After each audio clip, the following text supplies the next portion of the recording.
BRS ప్రభుత్వ పాలనలో ప్రతిష్టాత్మకంగా చేపట్టిన డబుల్ బెడ్రూమ్ ఇండ్ల నిర్మాణాలు అర్ధాంతరంగా నిలిచిపోయాయి. ఇల్లు లేక ఇబ్బందులు పడుతున్న పేదలకు ఇంటి నిర్మాణాలు చేపట్టి ప్రభుత్వం ఇండ్లను అందజేస్తుందన్న పేదలకు నేటికి ఎదురుచూపు తప్పడం లేదు.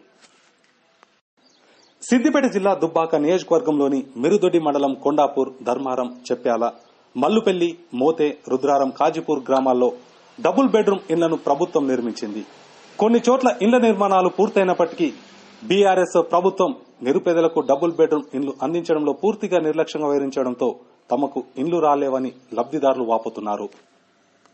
కొన్ని గ్రామాలలో సంవత్సరాల తరబడి అసంపూర్తిగా నిలిచిపోయినా వాటిని ఎవరూ పట్టించుకోవడం లేదన్నారు. రాష్ట్రంలో అధికారంలో ఉన్న కాంగ్రెస్ ప్రభుత్వం ఇప్పటికైనా స్పందించి అసంపూర్తిగా ఉన్న డబుల్ బెడ్రూమ్ ఇండ్ల నిర్మాణాలను పూర్తి చేసి అర్హులైన లబ్దిదారులకు పంపిణీ చేయాలని లబ్దిదారులు కోరుతున్నారు.